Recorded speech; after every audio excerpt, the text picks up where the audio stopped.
आपकी विश्व शक्ति का लेवल इतना बढ़ जाएगा कि आप अपने कॉन्शियसनेस इंटेलिजेंट में इसका असर देखने लगेंगे और ज्यादा से ज्यादा कॉस्मिक एनर्जी पाने के लिए साधु योगी ब्रह्म मुहूर्त के दौरान मेडिटेशन करते हैं।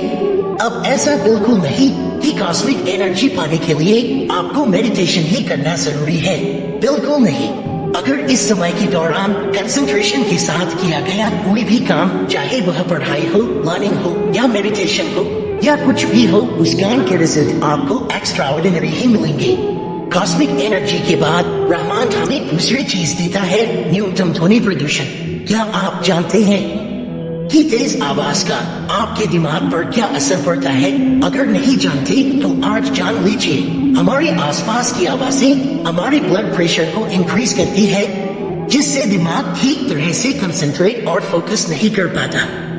हैरी पॉटर के लेखक जेके रॉलिंग बताती है कि हैरी पॉटर लिखते समय बाहर की आवाजों की वजह से वह ठीक से कंसंट्रेट नहीं कर पाती थी, जिसकी वजह से उन्हें होटल में एक रूम लेना पड़ा था ताकि वह बाहर की अनवांटेड आवाजों से छुटकारा पाकर फोकस के साथ लिख सके। और जब बात फोकस और कंसंट्रेशन की आती है तो छोटी छोटी बातें भी अपना महत्व रखती है। और जब सुबह के समय शांत वातावरण में हम कोई भी कार्य करते हैं तब हम बहुत कम समय में बहुत ज्यादा प्राप्त करते हैं। तीसरा है शुद्ध वातावरण।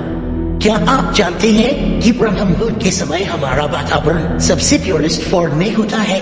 सुबह के समय एनवायरमेंट में 41% ऑक्सीजन और मात्र 4% कार्बन डाइऑक्साइड होती है, यानी कि न्यूनतम प्रदूषण। अब आप जानते ही हैं कि शुद्ध हवा से सैकड़ों फायदे होते हैं और इसका सबसे बड़ा फायदा यह है कि शुद्ध हवा हमें देती है बहुत ज्यादा शक्ति और तेज मस्तिष्क।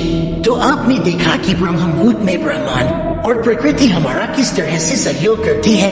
अब हम जानते हैं कि हमारा शरीर ब्रह्म मुहूर्त में किस तरह से सहयोग देता है। आयुर्वेद में बताया गया है कि हमारा शरीर जल, अग्नि, पृथ्वी, वायु, आकाश इन 5 तत्व से बना है और इन्हीं 5 तत्वों के मिलने से हमारे शरीर की मुख्य शक्ति का निर्माण होता है। वायु और आकाश से वात बनता है, अग्नि और जल से पित्त बनता है, जल और पृथ्वी से कफ बनता है। अब यह जो वात शक्ति होती है वह मानसिक कार्य करने के लिए बहुत ही महत्वपूर्ण है। शाम को 2 से 6 तक और सुबह 2 से 6 तक वात शक्ति हमारे शरीर में प्रवाहित होती है।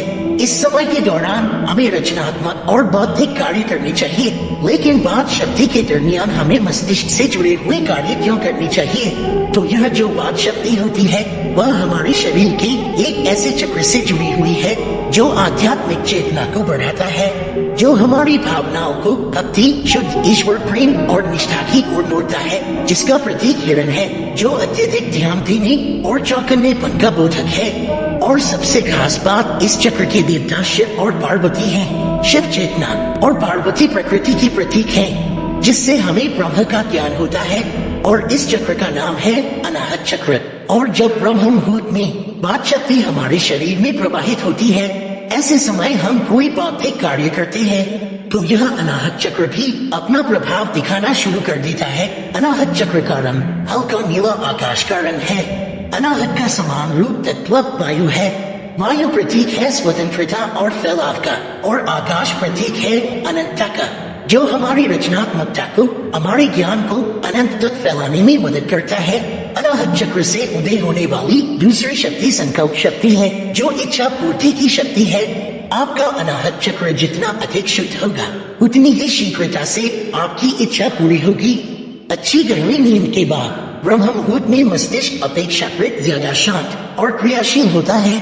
यह एक ऐसा समय है जब ब्रह्मांड और हमारा शरीर दोनों ही सकारात्मक ऊर्जा से भरपूर होते हैं। हमारा शरीर प्रकृति के बनाए नियमों के अनुसार चलना चाहिए। पानी में भी जब हम पानी की धारा के साथ तैरते हैं तो आसानी से तैर पाते हैं, और धारा के विपरीत दिशा में तैरेंगे तो तैरने में काफी ज्यादा जोर लगाना पड़ेगा।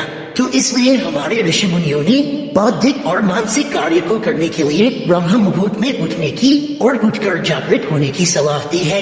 प्रकृति आपका साथ दे रही है, आपका शरीर भी आपका साथ दे रहा है। बस आपको जरूरत है प्रकृति और शरीर